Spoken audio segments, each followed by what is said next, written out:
Hi, my name is Shannon Broombaugh, and today I will be talking about my persuasive speech. Imagine this. There's a 12-year-old boy who got his first phone. He is so excited, so he decides that he's going to download Instagram. So he sets up his profile, he does his very first post, and now he's decided that he wants to follow some of his friends.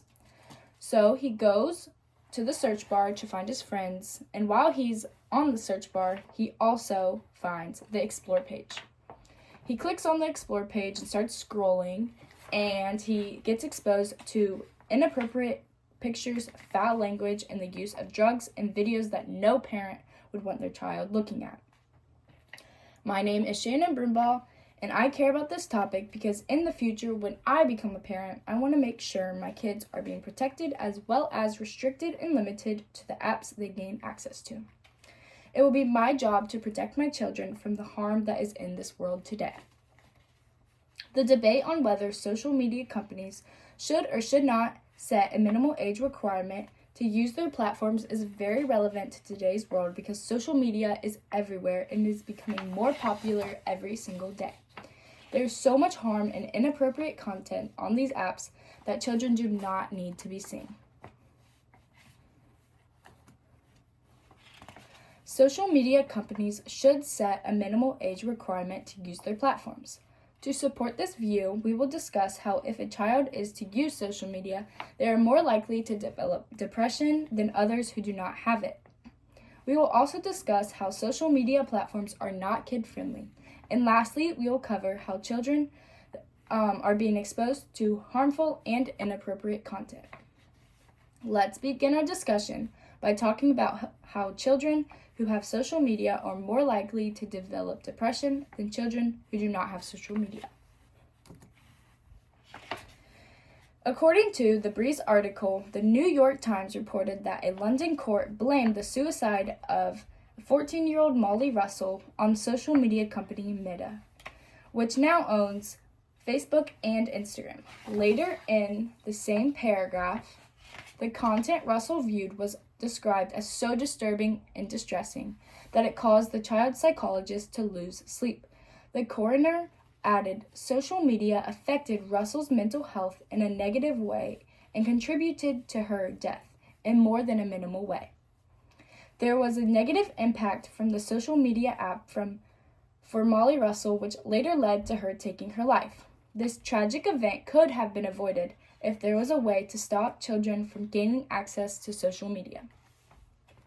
Now we will talk about how social media platforms are not tailored to be kid-friendly.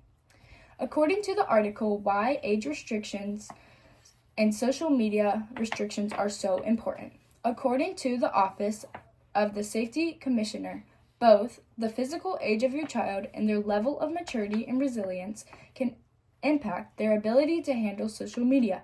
But as a rule, each social networking site and app has its own criteria for minimal age requirements.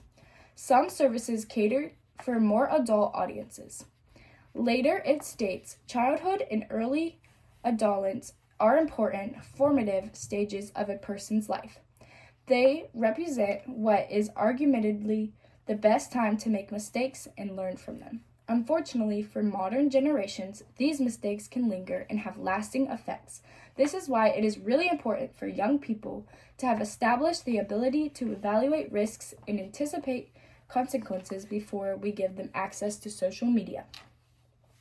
This shows that if there was an age restriction for social media, it would help keep children from making bad mistakes and make sure they do not have access to content that is not kid-friendly. Lastly, we are going to discuss how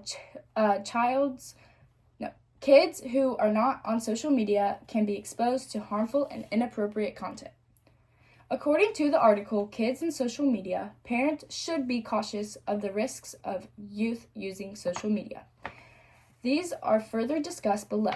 Risks including being subject to cyberbullying, online harassment, placing inappropriate content online, depression, and decreased sleep.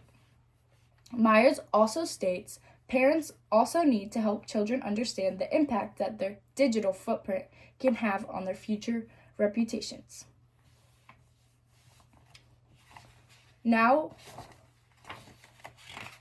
Let's move forward to our final review of our discussion. Think back to the story about the 12-year-old boy and how he found himself looking at inappropriate content that no teenager and certainly no child should be looking at. How would you feel if that was your child? Today we discussed how if a child is to use social media, there's 3 times more likely to develop depression than others who do not have it, as well as the social media platforms are not kid-friendly. And lastly, we covered how children who are being exposed to harmful and inappropriate content.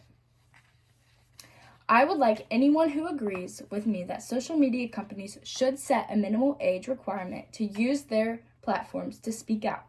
Send in emails or letters to the social media platforms and tell them your concerns about this issue. Talk to your kids and make sure you tell them about the dangers that are on social media. Someday, that might be your child that has found themselves in a situation that was caused by social media. Do what you can today to make sure that cannot happen. Thank you so much for listening to me and giving your attention to listen to what I had to say.